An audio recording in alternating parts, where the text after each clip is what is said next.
Okay, so Mike Cattell helped us with the turbo install on this car, and it's all finished for the most part. And he also finished the titanium intercooler piping. Now we can focus on the suspension. We have new front and rear subframes to go in this car. They're powder coated, a really nice color. In today's video, we're gonna focus on the front of the car.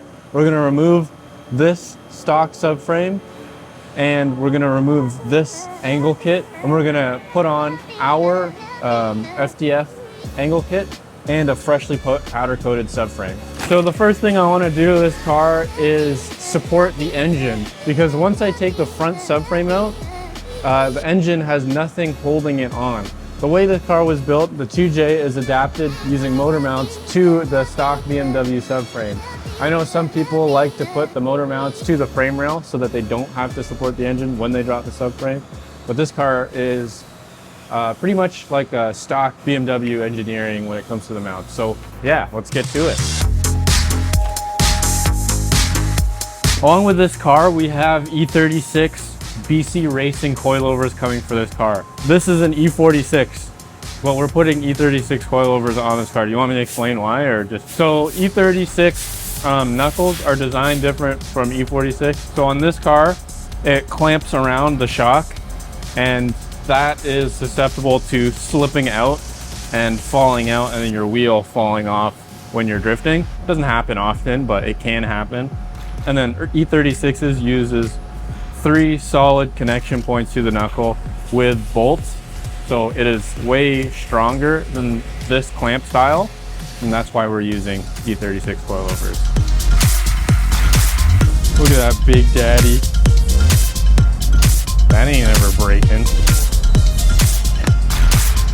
Oh. Man, these are still like brand new. Isn't that crazy?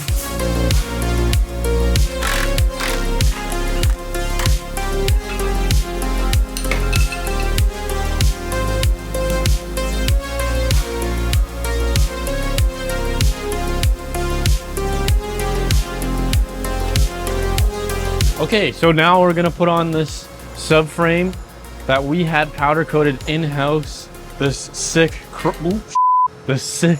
chrome color. The reason that we're doing this is just to freshen up the whole underside of the car. Like, nobody wants boring stock parts. Why not have a flashy, cool subframe? So this will complement the angle kit really well, and let's throw it in.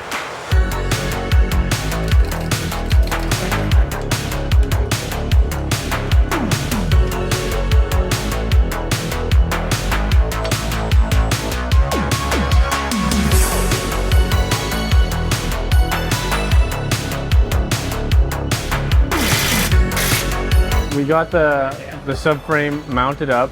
It's tight to the chassis. The engine mounts are bolted up to the subframe. The steering rack is tight. So that's the important things that the subframe holds. So these are stock inner tie rods. We're gonna replace these with our full heim joint tie rod setup. So I might take these off first, and then we'll have a fresh pallet for all the new things to go on. It'll bolt up to the subframe.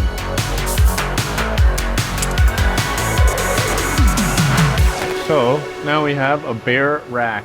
Look at that, just fancy. Mike's gonna be proud. We'll get the angle kit pieces and the tie rods, and we'll start bolting things up to places. Maybe I'll clean up these little surfaces here. This wagon is getting a tie rod upgrade, and what that gets is a inline rack adapter with double heim joints on either end. So this bolts up to your rack, and it uses this 7075 aluminum tie rod to go in between your rack and your knuckles. So this is way stronger than stock. It uses a 3/8 Allen key head, and we need to put Loctite on it when we go to install it. Just a little dabble do ya.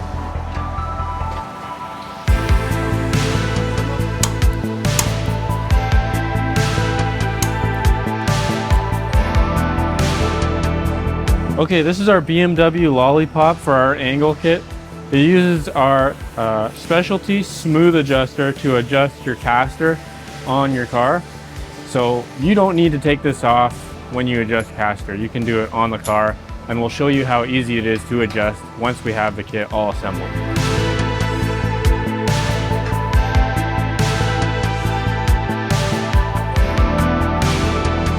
Okay, so this is what I pulled out of the car.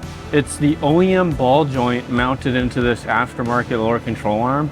It's basically just a ball joint with a long stud and a little taper. So just like most ball joints, but this one goes through a subframe. And this is what we're replacing it with. This is an FDF chromoly stud, and this goes in place of the ball joint, and it uses a uniball here. That's where the lower control arm is gonna mount up, and we're gonna torque the stud to the subframe first, and then we're gonna torque the arm to the stud afterwards. Okay, so we're gonna put on the lower control arm. With everything being brand new, these heim joints and uniballs are stiff. After a couple of events, they'll loosen up, but right now they don't wanna move with your fingers. I took the heim joint off of the lollipop, and throw it on the arm, just like that.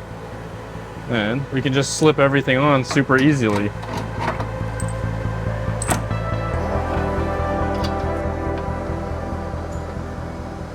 So that was pretty fast.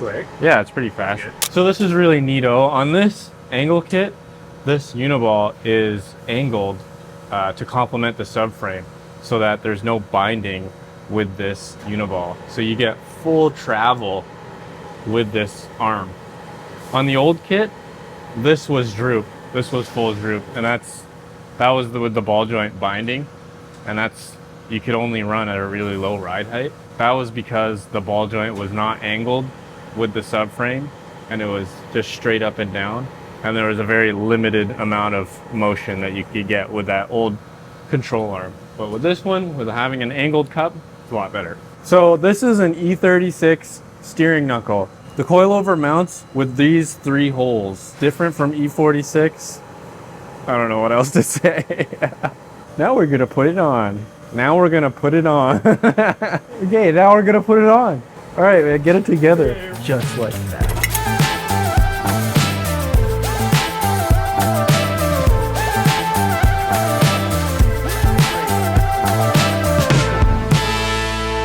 Okay guys, I'm braced up. Okay, so I have the FDF angle kit brace for the E46 chassis and 36.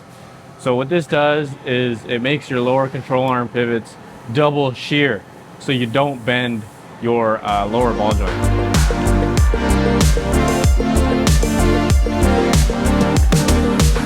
Okay, and then once you get those tight, all is left is your lower ball joint nut. Look how freaking sharp all that looks. Holy smokes, dude. It looks like a freaking something out of the Transformers. Okay.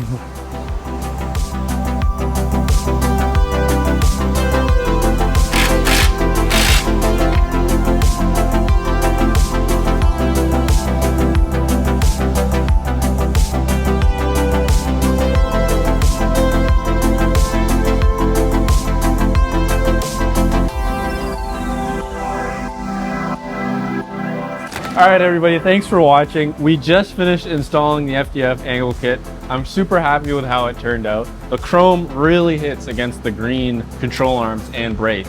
So I couldn't be happier with how everything turned out. Everything's installed, everything's put on. We're just waiting for the E36 coilovers to show up from BC Racing. Once we have those, we can set the alignment and get this car on the ground and ready to drift. So next episode, we're gonna work on the rear end. We're gonna put a new subframe, a whole new grip kit rear end. That includes like a fully fabricated knuckle, arms, everything. Super neat. Yeah, Mike's gonna come in here and whip up the rest of the titanium exhaust. He has the downpipe finished. Now we're gonna work on the exhaust. Make sure you're subscribed, like the video, give us a comment, tell us what you think. Check out the website, ftfraceshop.com. Thanks for everything, guys. Bye. Bye.